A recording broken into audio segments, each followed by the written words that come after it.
விசில்னால இந்த திருடர்கள், கள்ளர்கள், இந்த கல்வர்கள் இவங்களெல்லாம் வந்துட்டு துரத்துறது, பிடிக்கிறது, அதுதானே விஷயம். அவரும் ஊழலற்ற ஆட்சி, நேர்மையான ஆட்சி நான் கொடுப்பேன், நான் தொடமாட்டேன், வேற எவனையும் தொட விட மாட்டேன். கூட்டணி இருக்கா இல்லையா, வாய்ப்பு இருக்கா? திமுக கூட்டணி இறுதியாகாத வரையில் விஜய் வந்து ஒவ்வொரு தொகுதியிலையும் ஒரு 3 ப்ராஸ்பெக்டிவ் கேண்டிடேட் லிஸ்ட் எடுத்து வச்சிருக்காராம். அவங்களுடைய பேக்ரவுண்டு, அவங்களுக்கு வெற்றி வாய்ப்பெல்லாம் எடுத்து வச்சிருக்காராம். அவர் தான் அவங்களுக்கு தெரியுமா, அவர் வந்து பயங்கரமாக மேன் ஆஃப் ஆக்ஷன், அவர் வந்து பிளானிங், ஸ்ட்ராட்டஜி, வாய் அதிகமாக பேசாதே தவிர செயலில் பயங்கரமாக இருக்கும். பிரவீன் சக்கரவர்த்தி நேற்று முன்னாலும் ஒரு நேர்காணல் கொடுத்துருக்காரு. அதில் அவர் சொல்கிற விஷயம் என்னென்னா, காங்கிரஸ் கூட்டணி போய் அது தேஞ்சு போச்சு. நான் தமிழ்நாட்டை மட்டும் சொல்ல, இந்தியா பூரா இப்படி தான் ஆயிடுச்சு. காங்கிரஸுக்கு 12% இருக்குது தமிழ்நாட்டில், அதே போல் தாவேகாவுக்கு 18%. இது வந்து தப்பான ஒரு கணக்கு. அது எப்போ எடுத்தாரு தெரில, போன வருஷமா இல்லை இது கட்சி தொடங்கும் போது எடுத்தாரான்னு தெரில. என்னுடைய தகவல், என்னுடைய இன்ஃபர்மேஷன் படி ஐ திங்க்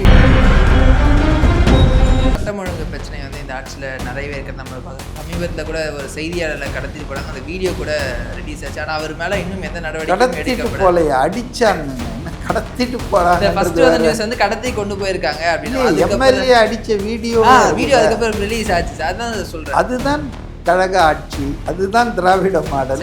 அதாவது திமுகவை சார்ந்தவர்கள் கிட்னியை திருடினாலும், முறைகேடு பண்ணாலும் எந்த கைதும் இருக்காது. மற்றவர்கள் ஃபேஸ்புக்கில் எழுதினாலோ, யூடியூப்பில் ஏதாவது கருத்துக்கள் சொன்னாலோ உடனே அரெஸ்ட் பண்ணுவாங்க, குண்டர் சட்டம் வரைக்கும் போவாங்க. இந்த பர்டிகுலர் டிவி சேனல் விஜயை வந்து எந்த அளவுக்கு அவதூறு பண்ணணுமோ, எவ்வளவு மோசமாக விமர்சனம் பண்ணணுமோ, அதை விமர்சனம் பண்ணுறது தப்பு இல்லை, அவதூறு பண்ணியிருக்காங்க, பொய்யான செய்திகளை பரப்புரை பண்ணியிருக்காங்க. ஆனால் பாருங்கள், இந்த டிவி நிருபர் தாக்கப்பட்டார், அது மேலே காவல்துறை எந்த நடவடிக்கை எடுக்கலாம் அந்த எம்எல்ஏ மேலே அப்படின்றதுக்கு முதல்ல வந்து கண்டன அறிக்கை கொடுத்து அதை வந்து நடவடிக்கை எடுத்து கேட்டிருக்காரு விஜய். மற்ற ஊடகங்களே இதை பற்றி பேசலையே, எப்படிங்க பேசுவாங்க? அதாவது அவங்க இதெல்லாம் இக்னோர் பண்ணிவிட்டு உதயநிதி ஸ்டாலின், முக ஸ்டாலின் கலந்துக்கிறதா விழாவுடைய செய்திகளை போட்டுருப்பாங்க. சித்திரை ஒன் மீடியா நேயர்களுக்கு வணக்கம். நான் உங்கள் நவீன். இன்று நம்முடைய அரசியல் விமர்சகர் மதிவாணன் சார் தான் இணைஞ்சிருக்காரு. வணக்கம் சார். வணக்கம் சார். நாளைக்கு தாவேகாவினுடைய விருப்பு மனு பெறப்படும் அப்படின்ற மாதிரி வந்து ஒரு அறிவிப்பு வெளிவந்திருக்கு சார். ஏன்னா கூட்டணிகள் பற்றின விஷயங்களே இன்னும் இறுதியாகாத நிலையில் 234 தொகுதிகளுக்கும் வந்து விருப்ப மனு பெறுறாங்க. கூட்டணி இருக்கா இல்லையா, வாய்ப்பு இருக்கா? இல்லை, எதையும் இப்போதைக்கு முடிவாக சொல்ல முடியாதுங்க. ஏன்னா திமுக கூட்டணி இன்னும் அவங்க அந்த பேச்சுவார்த்தைக்கான குழுவே போடலை. காங்கிரஸ் வந்து அதை எவ்வளோ ஒரு மாதத்துக்கு முன்னால் சொல்லிட்டாங்க, 2 மாதம் ஆச்சுங்க.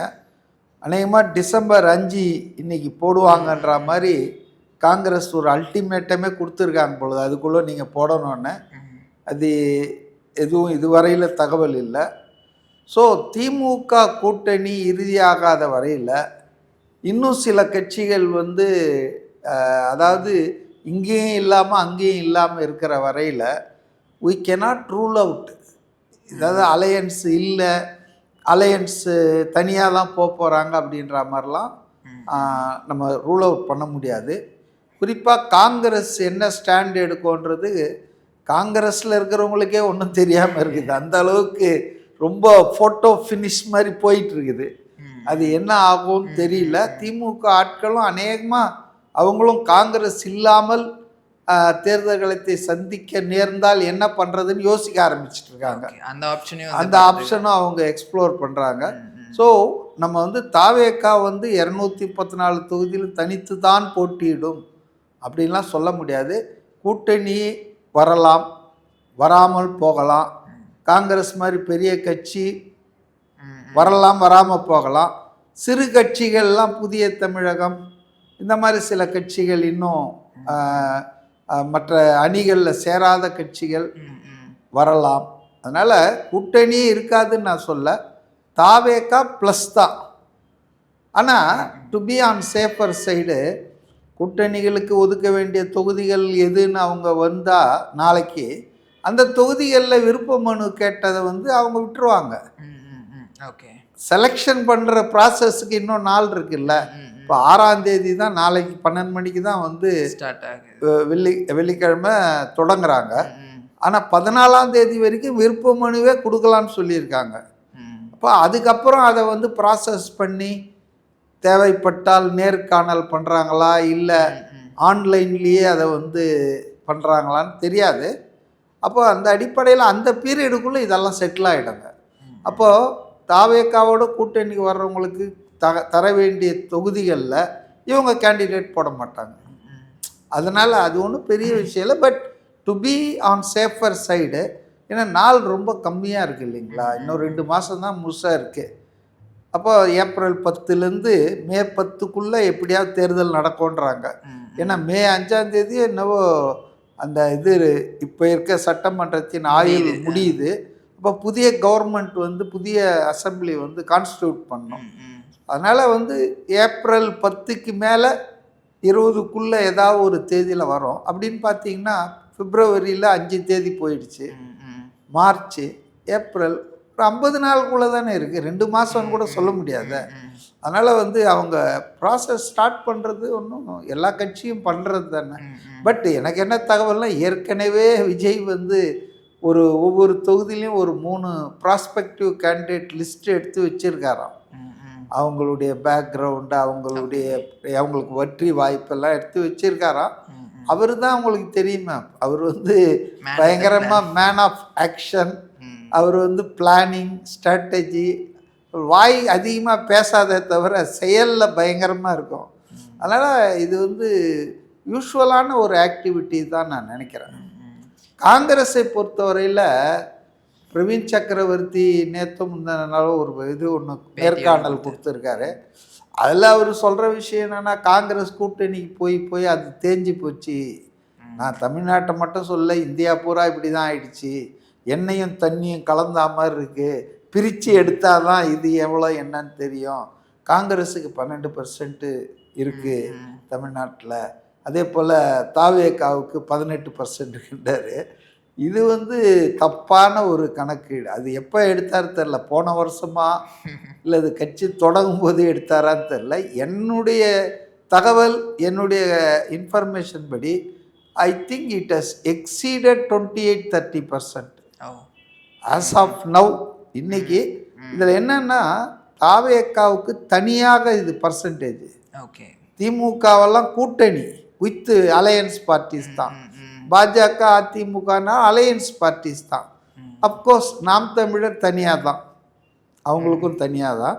பட் தாவேக்காவுக்கு இருக்கிற இந்த 30%, நான் இந்த விழாவில் கூட பேசும்போது சொன்னேன், அதாவது 30 வருஷம் அரசியல் பண்ணுற ஆட்கள் இன்னும் 3% தாண்ட முடியல. 100 வருஷம் பண்ண கம்யூனிஸ்ட் கட்சி வந்து 1.5% தாண்ட முடியல. அப்புறம் நம்ம 16 வருஷமாக களமாடும் அண்ணன் சீமான் வந்து அவர் வந்து இன்னும் 8-9%லேயே டபுள் டிஜிட் வர முடியல. ஆனால் விஜய் வந்து கட்சி தொடங்கி 24 மாதம்தான் முடிஞ்சிருக்குது, ஜஸ்ட் 24 months. இதுலேயே அவருக்கு வந்து அரவுண்டு 30% வந்து இருக்குன்றது வந்து பெரிய விஷயங்க. அதாவது அசுரத்தனமான வளர்ச்சி, ஹிமாலய வளர்ச்சின்னு சொல்லலாம். இதில் நான் இன்னொரு டிஃப்ரென்ஷியேட் என்ன பண்ண விரும்புகிறேன்னா, மற்ற கட்சிகளுக்கெல்லாம் வாக்குகள் குறையத்தான் வாய்ப்பு இருக்குது, due to anti incumbency, due to wrong handling of issues. இப்போ உதாரணத்துக்கு இவர் எடப்பாடி ஏலம் விட ஆரம்பிச்சிட்டாரு. அதாவது வந்து 3 சிலிண்டர் வந்து நான் ஃப்ரீயாக கொடுப்பேன் வருஷத்துக்கு, ஆண்களுக்கு ஃப்ரீ பஸ்ஸு, அப்புறம் கூட்டுறவு கடன், அப்புறம் எஜுகேஷ்னல் லோனை பேங்க்கில் எல்லாத்தையும் நான் ரத்து பண்ணுவேன் அப்படின்லாம் சொல்கிறாரு.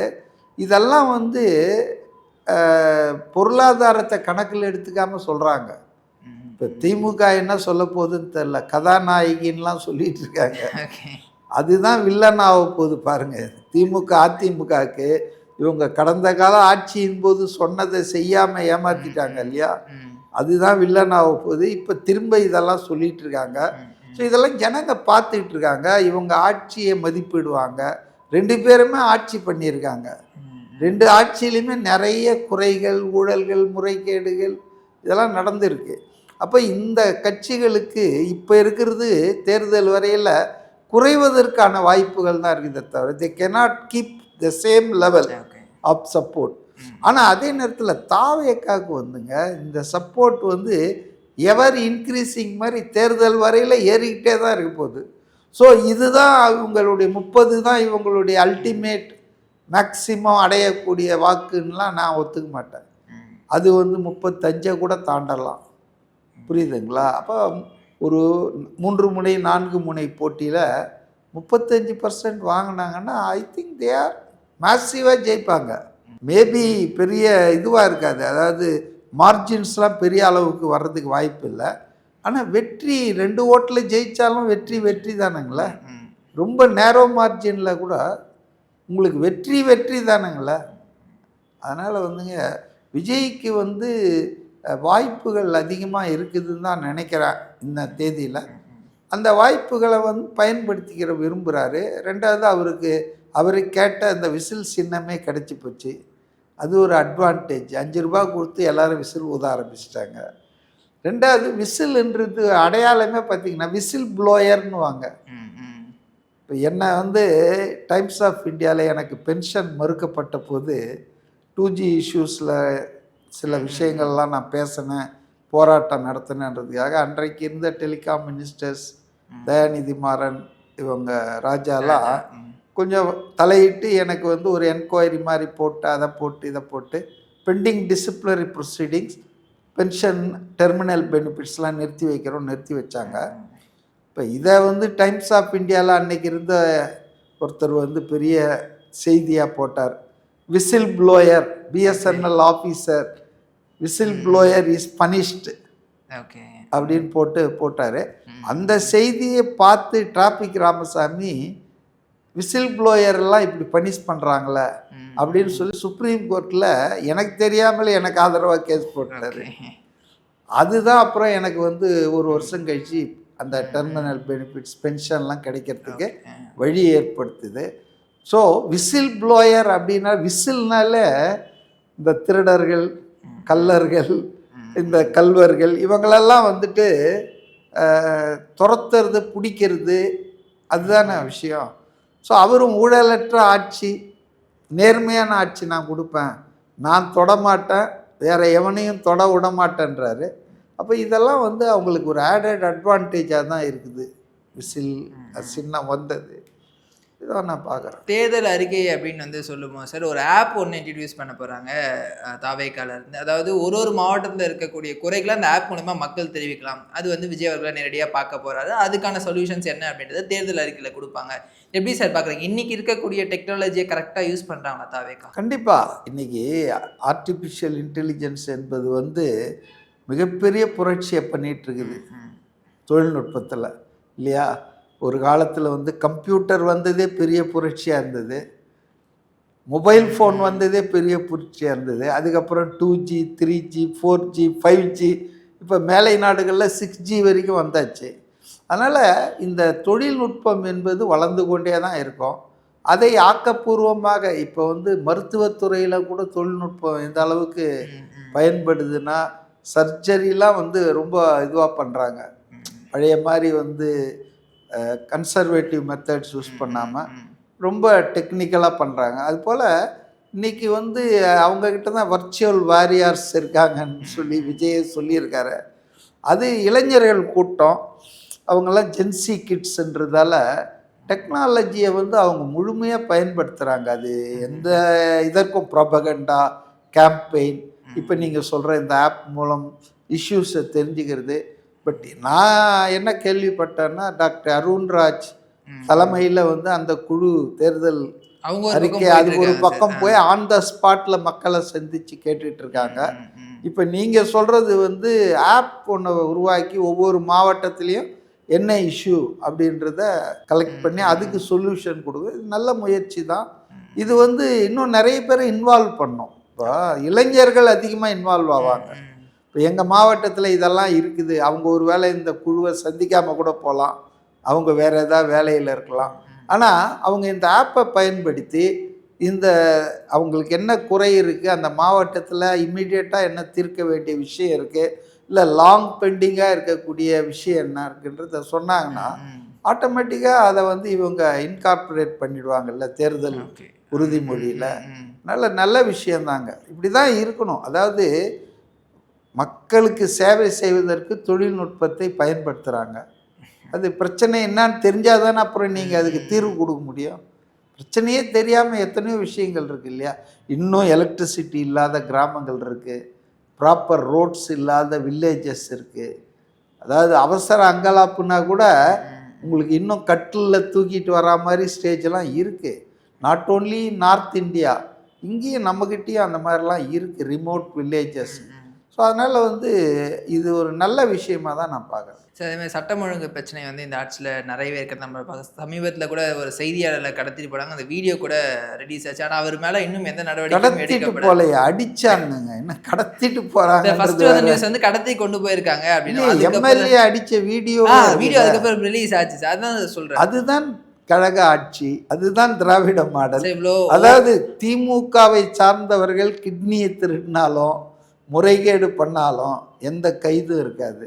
மற்றவர்கள் ஃபேஸ்புக்கில் எழுதினாலோ யூடியூப்பில் ஏதாவது கருத்துக்கள் சொன்னாலோ உடனே அரெஸ்ட் பண்ணுவாங்க, குண்டர் சட்டம் வரைக்கும் போவாங்க. அதனால் அதாவது ஆட்சியும் அதிகாரம் இருக்குதுன்றதுக்காக திமுக தலைவர்கள் நிர்வாகிகள் இப்படியெல்லாம் நான் ஊடகத்தையே அடிக்கிறாங்கன்னா ஊடகத்துக்கு வேணும்னு நினைக்கிறேன். என்ன இந்த ஊடகம் தானே வந்து தன் நிலை மறந்து நடுநிலை பிறழ்ந்து இன்றைக்கி வந்து ஆளும் கட்சிக்கு, குறிப்பாக சபரீசன் பெண் நிறுவனத்தின் கட்டுப்பாட்டில் அது வந்து ஜால்ரா போட்டுட்ருக்கு ஆளுங்கட்சிக்கு. அதன் தவறுகளை வெளியே கொண்டு வந்து சொல்கிறது இல்லைல்ல. இதில் நல்ல விஷயம் என்னென்னா, இந்த பர்டிகுலர் டிவி சேனல் விஜயை வந்து எந்த அளவுக்கு அவதூறு பண்ணணுமோ, எவ்வளவு மோசமாக விமர்சனம் பண்ணணுமோ அதை விமர்சனம் பண்ணுறது தப்பு இல்லை. Everybody has a right. as long you are in public life you are liable to be criticized. அதை நான் தப்புன்னு சொல்ல, அவதூறு பண்ணியிருக்காங்க, பொய்யான செய்திகளை பரப்புரை பண்ணியிருக்காங்க. ஆனால் பாருங்கள், இந்த டிவி நிருபர் தாக்கப்பட்டார், அது மேலே காவல்துறை எந்த நடவடிக்கை எடுக்கலாம் அந்த எம்எல்ஏ மேலே அப்படின்றதுக்கு முதல்ல வந்து அதுக்கு கண்டன அறிக்கை கொடுத்து அதை வந்து நடவடிக்கை எடுக்கணும்னு கேட்டிருக்கார் விஜய். இதுக்கு பேர் தான் இன்னா செய்தாரை ஒருத்தல் அவர்னான நன்னயம் செய்துவிடு. இந்த தொலைக்காட்சி இனியாவது நீங்கள் ஆளுங்கட்சி எதிர்க்கணும்னு சொல்ல, எதிர்கட்சிகளுக்கு வந்து ஜால்ரா போடணும்னு சொல்ல, நியாயமாக நேர்மையாக செய்திகளை சொல்லுங்கள். அது ஆளுங்கட்சி நல்லது பண்ணால் பாராட்டுங்க, தப்பு பண்ணால் அதை வந்து எக்ஸ்போஸ் பண்ணுங்கள், கிரிட்டிசைஸ் பண்ணுங்கள். ஜால்ரா போட்டுக்கிட்டே 4.25 வருஷம் ஓட்டிட்டீங்களே, அதன் விளைவு இதான் விஷயம். கொஞ்சம் நீங்கள் ஒரு உண்மையை சொல்லணுன்னு முயற்சி பண்ணாலே அடி விழுது. இப்போ ஊடக இது பண்ணுறாங்க, அவங்கெல்லாம் சங்கம்லாம் வச்சுருக்காங்க, என்ன பண்ணுறாங்க, ஊடக போராளிகள்லாம் கொஞ்சம் பேர் இருக்காங்களே. இதே வேறு கட்சி ஆட்சியில் நடந்திருந்தால் இந்நேரம் அப்படியே போர்க்களமாக இருக்கும். மற்ற ஊடகங்களே இதை பற்றி பேசலையே சார். எப்படிங்க பேசுவாங்க? அதாவது அவங்க இதெல்லாம் இக்னோர் பண்ணிவிட்டு உதயநிதி ஸ்டாலின், மு.க. ஸ்டாலின் கலந்துக்கிற ஏதாவது விழாவுடைய செய்திகளை போட்டுட்ருப்பாங்க. அதனால் வந்துங்க பத்திரிகை தர்மம் என்பது, ஊடக தர்மம் என்பது தமிழ்நாட்டில் அட்லீஸ்ட் ஒரு 4-5 வருஷமாக அது வந்து கெட்டு போச்சுங்க. நான் என்ன சொல்கிறேன்னா, அரசாங்கம் விளம்பரம் கொடுத்தா வாங்கிக்கிங்க, அது தப்பு கிடையாது. பத்திரிகைக்கு நீங்கள் விளம்பரம் போடுறீங்க, அவங்க பணம் கொடுக்குறாங்க. ஆனால் அந்த விளம்பரத்தை கொடுக்கறதாலேயே அவங்களுக்கு அடிமையாயிட்டு அரசாங்கத்தினுடைய இப்போ சட்டம் ஒழுங்கு சந்தி சிரிக்குது. போதை மருந்து புழக்கம் தமிழ்நாடு பூரா இருக்குது. திருத்தணியில் பாருங்கள், அன்றைக்கி ட்ரெயினில் ஒருத்தன் பட்டாக்கத்தியை வச்சுட்டு வெட்டுறானுங்க. பெண்களை வந்து எந்த அளவுக்கு இது பண்ணுறாங்க, பாலியல் வன்முறை கொடுமைகள் நடக்குது. அப்போ இதெல்லாம் வந்துங்க பத்திரிகையில் அப்படி சும்மா ஒரு நாள் செய்தியாக போட்டு, அதுவும் திமுக நபர்கள் சம்மந்தப்பட்டால் இவர் பிரபல அரசியல் கட்சியை சார்ந்தவர்னு போடுறாங்க. இதை வேறு கட்சியாக இருந்தால் அவன் கட்சி காடு உள்பட போடுவாங்க. இப்போ ஊடகம் வந்துங்க நியாயமாக இருக்கணுன்றது தான் மக்கள், அதுதான் ஜனநாயகத்துக்கு நல்லது.